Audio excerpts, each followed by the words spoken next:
बिस्मिल्लाहिर्रहमानिर्रहीम फ्रेंड्स, आज की मेरी वीडियो डॉन न्यूज़ वोकैबलरी पर है। वीडियो स्टार्ट करते हैं अपनी। पहला अल्फाज है रिपल्स्ड। इसका मतलब क्या है? पास पार करना, शिकस्त देना या किसी को पीछे करने का है। इसका सेंटेंस है at night the post was attacked but attack was repulsed. रात को अटैक हुआ लेकिन वो अटैक जो है शिकस्त दे दी या उसको नाकाम कर दिया गया। नेक्स्ट वर्ड है हमारा मैनिफेस्ट। मैनिफेस्ट का क्या मतलब है? आया करना या उजागर करना, किसी चीज़ को उजागर करना, तो उसको आप मैनिफेस्ट करते हैं। इसका सेंटेंस क्या है? They always manifest same thing. वो हमेशा उजागर करते हैं सेम थिंग्स, एक जैसी चीज़ें। उसके बाद है फर्स्ट एड, तभी इमदाद। You should keep first aid kit on hand of minor injury. आपको माइनर इंजरी के लिए हमेशा फर्स्ट एड किट अपने हाथ में रखनी चाहिए। इसी तरह है इंक्रीमेंटल। इंक्रीमेंटल का क्या मतलब होता है? इजाफी या ज़्यादती।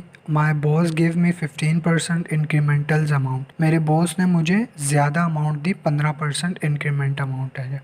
उसके बाद है लॉडिकर्स, मजाक खेज और ऊट पटांग हरकतें करना, उन्हें हम कहते हैं लूडिकर्स। अच्छा, इसका सेंटेंस है everyone laughed heartily at his ludicrous act. उसने ऐसी ऊट पटांग हरकतें की कि सारे लोग वो दिल से हंसने लग गए। इसके बाद है जोपर्डाइज। इसका मतलब क्या है? खतरे में डालना, किसी को खतरे में डालना। इसका सेंटेंस है ही कुडंट जोपर्डाइज अंडरवर्ल्ड।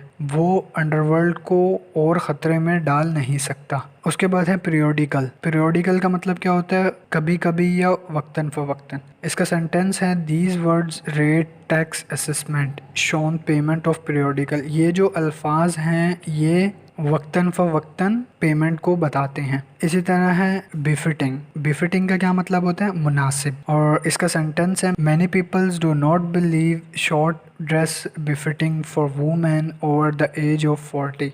बहुत सारे लोग इस बात पर यकीन या इस बात से एग्री नहीं करते कि 40 साल की उम्र के लिए जो शॉर्ट ड्रेस है वो मुनासिब है या नहीं। इसके बाद नेक्स्ट है इंस्टेंटली। इंस्टेंटली का क्या मतलब है? फौरी तौर पर। Bank customers can access their checking accounts instantly through the electronic system. Bank के जो कस्टमर हैं वो फौरी तौर पर चेक कर लेते हैं अपने अकाउंट की कोई भी डिटेल थ्रू इलेक्ट्रॉनिक सिस्टम। उसके बाद है ब्रूज। इसका क्या मतलब होता है? ज़ख़म या चोट। इसका सेंटेंस क्या है? After falling down the wooden stair the boy had a noticeable dark bruise on his leg. जब बच्चा लकड़ी की सीढ़ियों से गिरा तो उसे एक नोटिसेबल एक वाज़िया चोट लगी उसकी टांग पर। उसके बाद है पेटी क्राइम्स। पेटी क्राइम्स का क्या मतलब होता है? छोटे जराइम को हम कहते हैं पेटी क्राइम्स। इसका सेंटेंस है देयर आर मैनी पेटी क्राइम्स इन पाकिस्तान। पाकिस्तान में छोटे मोटे क्राइम बहुत हैं। उसके बाद है लीगैलिटी। लीगैलिटी का क्या मतलब होता है? कानूनी हैसियत किसी चीज़ की। इसका सेंटेंस है द ओपिनियन ऑफ ऑल जज taken at the time was in favour of legality of his procedure. इसके बाद है स्टैंड ऑफ। स्टैंड ऑफ का मतलब होता है खड़े हुआ, या यहाँ पर मैंने मेंशन किया कशमकश। इसका सेंटेंस क्या है? After a standoff they catch Faraz into custody on the as of. On the as of का क्या मतलब होता है? कि किनारे पर, किसी चीज़ के किनारे पर। सेंटेंस है और economy is the as of collapse. हमारी जो इकोनॉमी है वो बुरे हालात पे है या बंद होने के किनारे पर है। उसके बाद है हॉस्टिलिटीज़। इसका मतलब क्या है? दुश्मनी। और इसका सेंटेंस क्या है? Hostilities ends with the conclusion of peace treaty. अमन के मुआहदे से ही जो है वो दुश्मनी ख़त्म की जा सकती है। उसके बाद है डिफेक्टो। डिफेक्टो का क्या मतलब होता है? हकीकत में।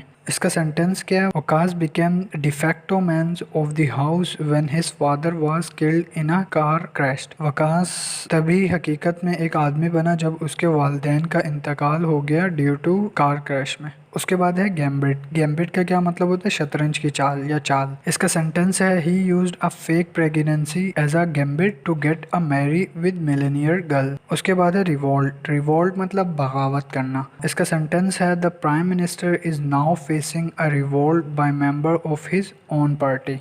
उसके बाद है इम्पैशन। इम्पैशन का क्या मतलब होता है? बेचैन। Everything that is happening in Kashmir is very impassion for all of us. उसके बाद है मॉर्गेज। मॉर्गेज का क्या मतलब होता है? किसी चीज़ की गिरवी। इसका सेंटेंस है the bank is the largest mortgage lander in the country. इसके बाद है ग्लेंस। ग्लेंस का क्या मतलब होता है? नज़र डालना। He glance over the sea whether an opinion will be offered. उसके बाद है प्रेडेटर। इसका क्या मतलब होता है? शिकारी। The eagle is a predator who also see his victim from the air. और इसके बाद है मिटिगेट। मिटिगेट का क्या मतलब होता है? तखफीफ करना या किसी चीज़ को कम करना। अब यहाँ पर है good information on a product can mitigate the problem. अच्छी इन्फॉर्मेशन जो होगी वो आपको प्रॉब्लम से बचा सकती है या प्रॉब्लम को कम कर सकती है। ऑन द ब्रिंक ऑफ, इसका क्या मतलब होता है? कि ध्याने पर, किसी चीज़ को ध्याने पर। इसका सेंटेंस है October 1 1962 the world seem on the brink of nuclear war. उसके बाद है राइट। इसका क्या मतलब होता है? फसाद या हंगामा। The news about the election cause a right in the city. उम्मीद करता हूँ ये वीडियो आपको पसंद आई होगी। अल्लाह हाफिज़।